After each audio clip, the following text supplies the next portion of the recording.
As healthcare moves away from traditional fee-for-service models, providers need a strategy to stay competitive.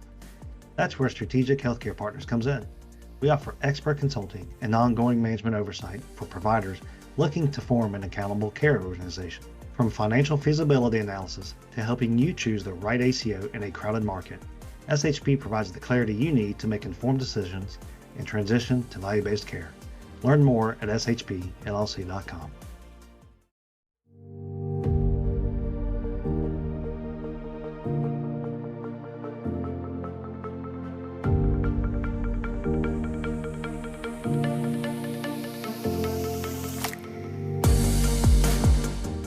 Welcome to Beyond the Stethoscope, Vital Conversations with SHP.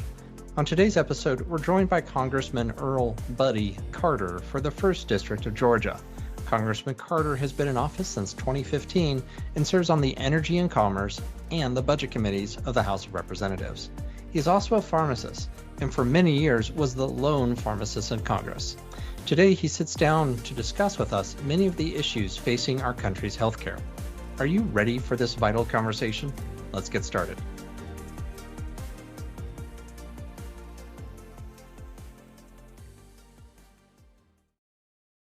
Hey everyone, welcome to Beyond the Stethoscope, Vital Conversations with SHP. I'm Jason Crosby, and I'm joined today by my partner in crime, Aaron Higgins. Tell you what, today we have a special guest, U.S. Congressman from our very own Georgia's 1st District, Representative Earl Buddy Carter, known as Buddy in our area. Congressman Carter, thanks for joining us today.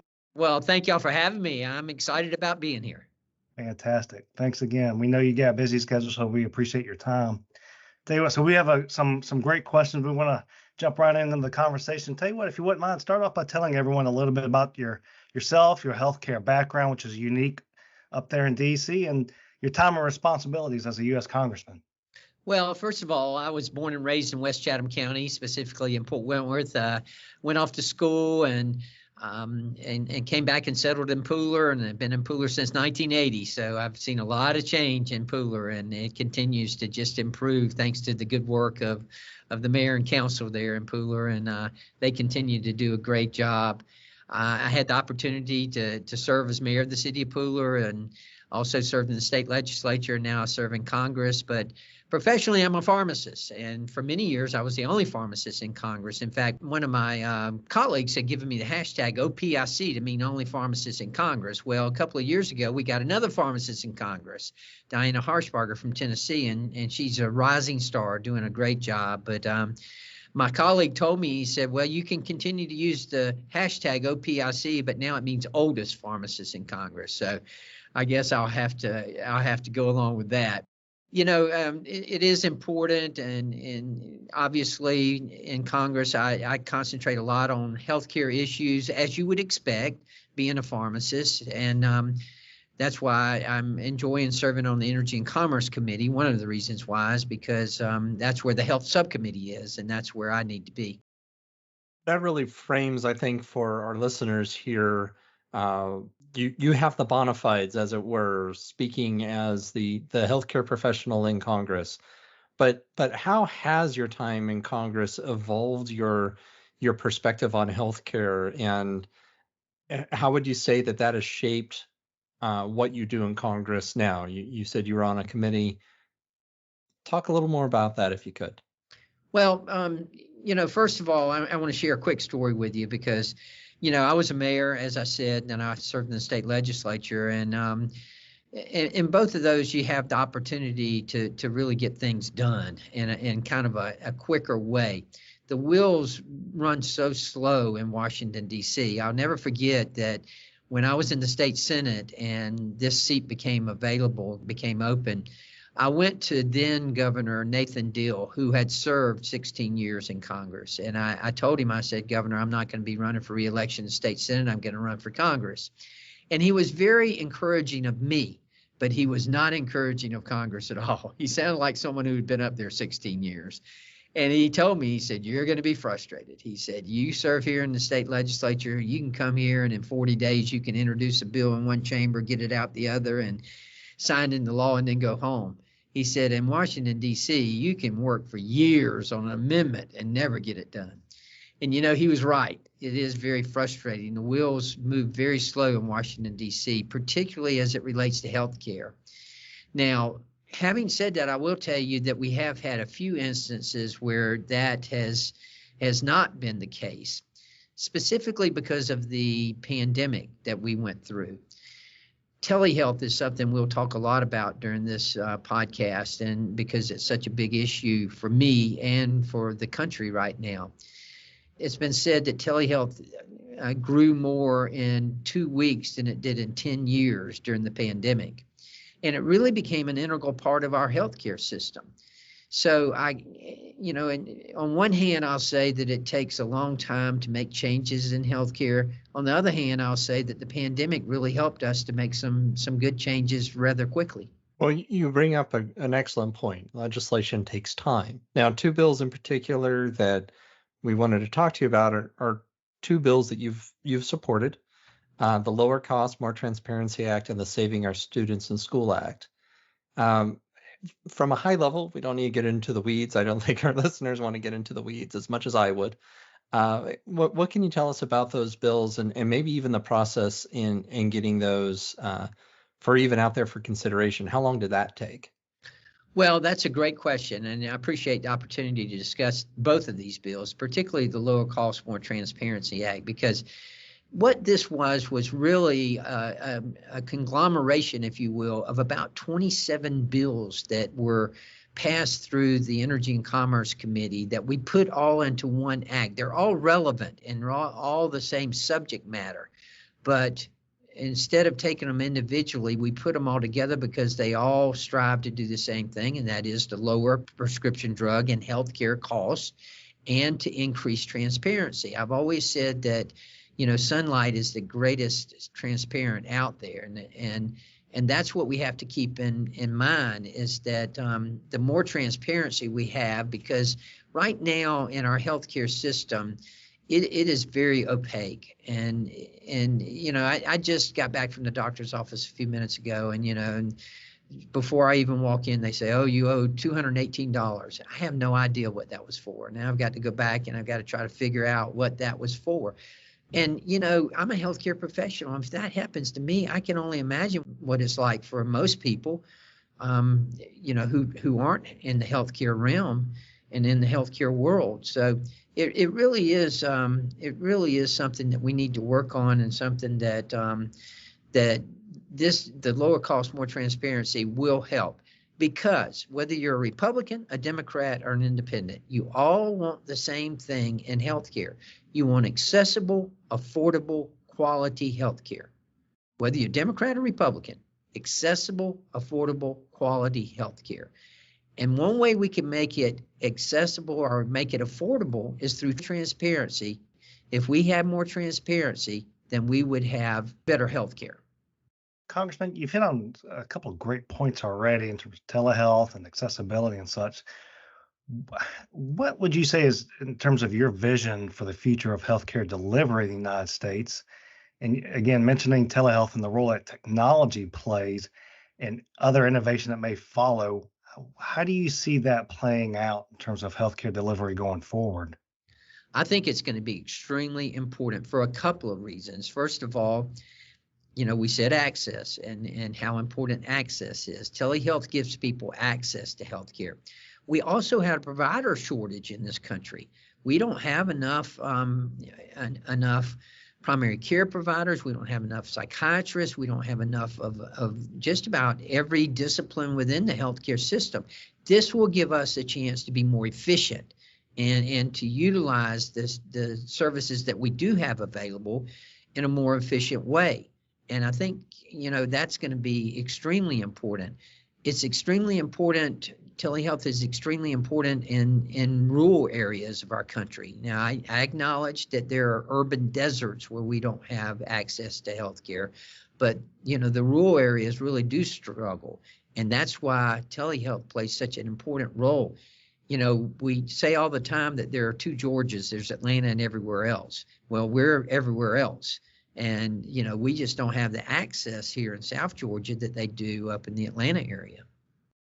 That's an excellent point. And, you mentioned for example, telehealth during the pandemic in terms of its growth in just a matter of a couple of weeks and obvious government involvement at that time. What role do you see the government playing in taking healthcare delivery to that next level and hopefully embracing further technological advancement? What role do you see the government playing there?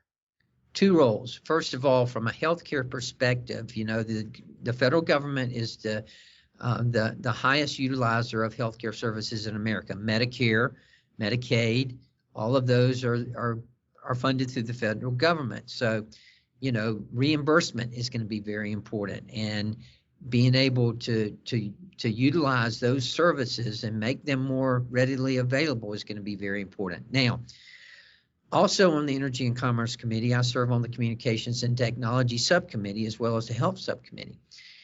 Communications and technology, access to broadband, access to high-speed internet, very, very important. We can't have telehealth unless we have broadband and high-speed internet. That's particularly important in the rural areas again. So that's why our committee is playing a very pivotal role in all of this. It certainly feels like a multi-pronged approach. The other bill, the Lower Cost and More Transparency Act, combining multiple ideas that were more or less overlapping.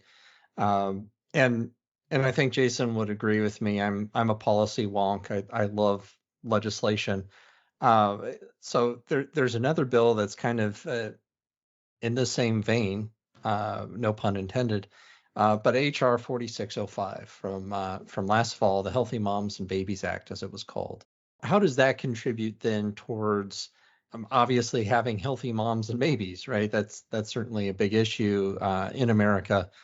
And, how do you see this bill going to help a problem and maybe help identify what that problem is?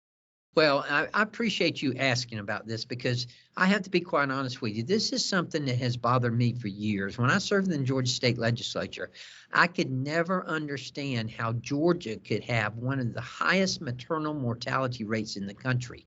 You would think that would be, and with all due respect, more like some, maybe Mississippi or Alabama or South Carolina, but Georgia, we've got great healthcare services here in this state. So why are we a leader in maternal mortality? And why is the United States a leader worldwide, the most, advanced country in the world? And yet our maternal mortality rate is in some cases double what it is in other countries. And it just has never made sense to me. And I've never been able to get my arms around that. And as much as I study it, I still don't understand it. So that's why we wanted to address it with this legislation. And what it does is we're trying to reduce maternal mortality and trying to understand how can we address this, and why is it worse in Black people and brown people than it is in Caucasians.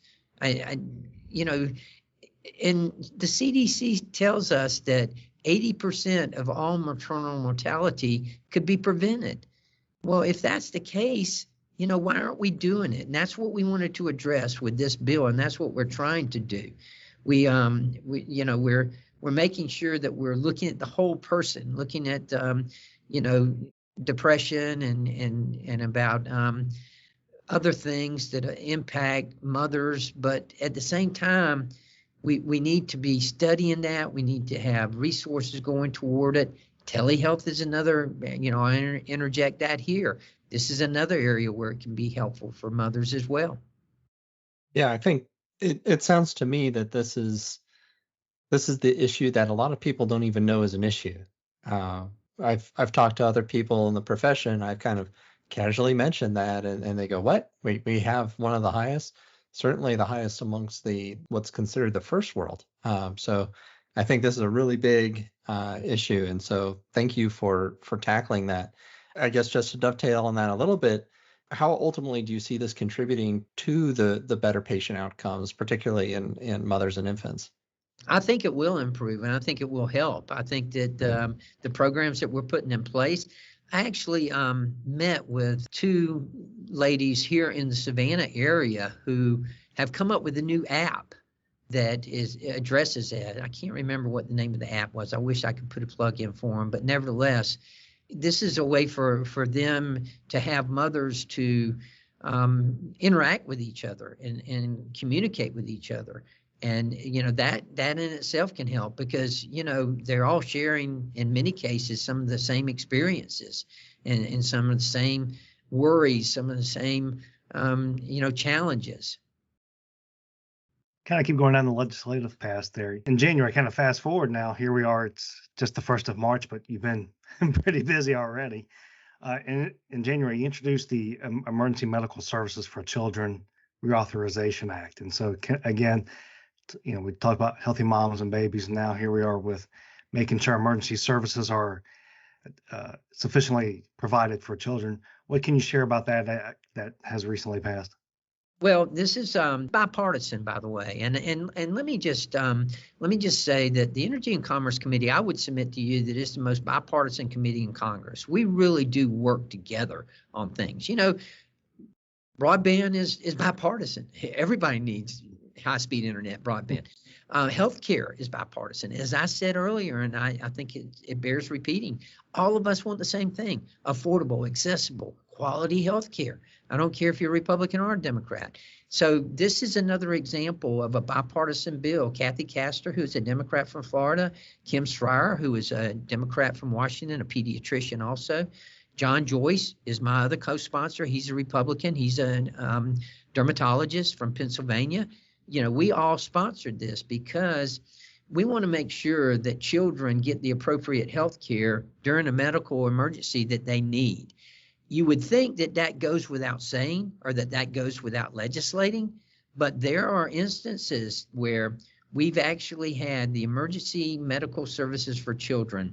This was an act that it was established in 1984. And it's really the only program that's focused on making sure that emergency care for children and adolescents is available. This is simply a reauthorization of that, but it is extremely important because, as I say, it's really the only act that addresses this to make sure that we've got the medical equipment that children need, the specific medical equipment, the drugs, and all the other things, particularly in the case of emergencies. Very well said. You've hit on a couple of good pain points that you guys are addressing. What are some other pressing healthcare concerns that Georgians or Americans broadly are facing? Particularly, we've talked about rural communities as well. What other sort of issues there that you see that you and your team are addressing? Well, a couple of things. First of all, I failed to mention in answering one of the other questions about another piece of legislation. I think you were asking about the Saving Lives in Schools Act. And that is very important.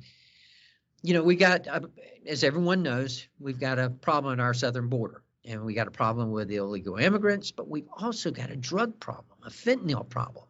Enough fentanyl coming in this country every day. We are losing 200 people every day as a result of fentanyl poisoning our citizens. Fortunately, there is a drug that, if used quickly enough after ingesting fentanyl, it can reverse the effects of it. It's called naloxone. Now, I led a letter last year to the FDA encouraging them to turn naloxone into over-the-counter where you can buy it without a prescription. Now, I'm often critical of the FDA, as I think they are deserving of us to be critical of them. But in this case, I have to say, I applaud them because they did just that. They made naloxone where you can just walk in the pharmacy now. You don't have to ask the pharmacist or anything. You can buy naloxone. Well, Saving Lives in School Act, what I'm proposing is that naloxone be in every school in America. Everywhere you see a defibrillator, you ought to see naloxone. And it saves lives. And even if we save one life, it'll be worth it. I keep it in my backpack. Everywhere I go, I've got naloxone. Now, thank God I've never had to use it, but I have it. So if I run into a situation where we need it, I'll have it. But it ought to be in every school in America, and that's why I've introduced the Saving Lives in Schools Act. Another thing that I want to mention is, as you would expect, being a pharmacist, one of my primary goals has been to lower drug costs. After all, For over 40 years, I was the one who had to go to the counter and tell the senior citizen how much their medication was and watch them make a decision between buying their medicine and buying their groceries. I was the one who had to go to the counter and tell the mother how much her child's antibiotic was and watch her in tears as she tried to figure out how she was going to pay for it.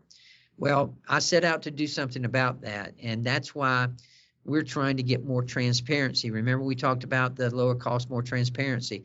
We're trying to get more transparency, particularly in the drug pricing chain, because that's very important that we have that transparency in there, particularly when it relates to the middleman, the PBMs as they're called, pharmacy benefit managers. And I'm very proud that and very happy that after I'd been in Congress for 8.5 years, finally, I'd been, since day one, asking the FTC to look into the vertical integration that exists in the drug pricing chain. They are finally looking into it. So if whatever their findings may be, I think they're going to be beneficial to us in healthcare. That's fantastic to hear. So I know we're running up here on our allotted time, Congressman, so certainly thank you for joining us. Two last things that we wanted to talk about quickly. What are any other issues that you wanted to make sure our listeners were aware of? And from your perspective, how would you imagine that our listeners should be contacting their congressman? You know, many of our listeners aren't in the 1st District, so I guess speaking on behalf of your colleagues, what's the best way for a Joe citizen to get involved and help advocate certain positions or talk to you? Well, Aaron, as you know, being a public servant yourself, you depend on that, and you need input from people.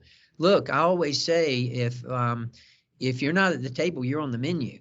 So you need to be at the table, and you need to make your voice heard. You need to make sure your profession is represented. I encourage people all the time: emails, letters, phone calls, whatever it may be. Please, I want to hear from you. I have the honor and privilege of representing the people of the 1st Congressional District of Georgia, and that's a big responsibility, but I need to hear from them.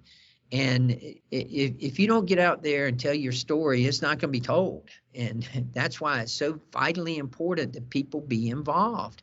It is a citizen legislature. You know, I'm a pharmacist. We've got new car salesmen, we've got farmers, we've got preachers, we've got way too many lawyers, but, we got just a citizen legislature in Congress. That's why it's important for you to get to know your congressman, to get to know your senator, to get to know and to build up a relationship. And if not necessarily with them, with their staff members.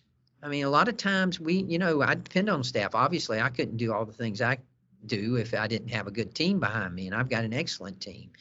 And you need to make sure they know you and you know them.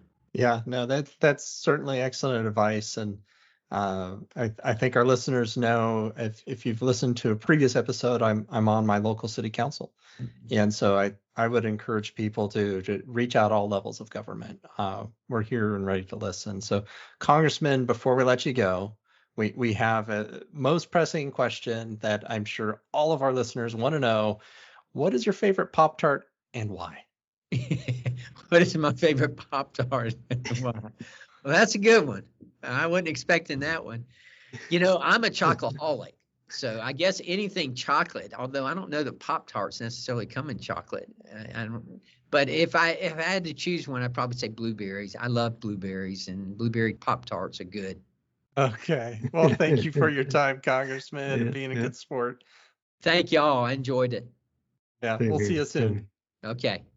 Great information and great conversation with Congressman Carter today. We thank you very much for your time, Congressman. We can certainly go on and on with lots of more questions and conversation. So we'll have to do this again sometime. We really appreciate your time, and thank you for joining us today. And thank you to our listeners for your time as well. We look forward to our next podcast. Until then, have a great rest of your day. This has been an episode of Beyond the Stethoscope, Vital Conversations with SHP.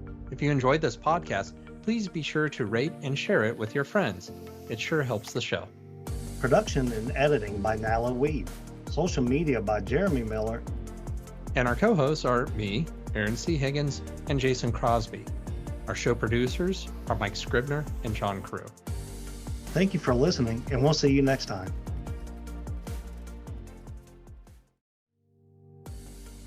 You already know that understanding your data is key to improving patient outcomes and financial performance. But how?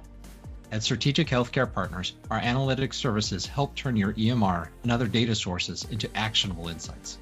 From identifying areas for improvement to guiding you through implementing changes, SHP supports you every step of the way. Our performance analytics service dives even deeper, providing custom reports that help you stay ahead in the transition to value-based care. Unlock your data's full potential with SHP. Learn more at shpllc.com.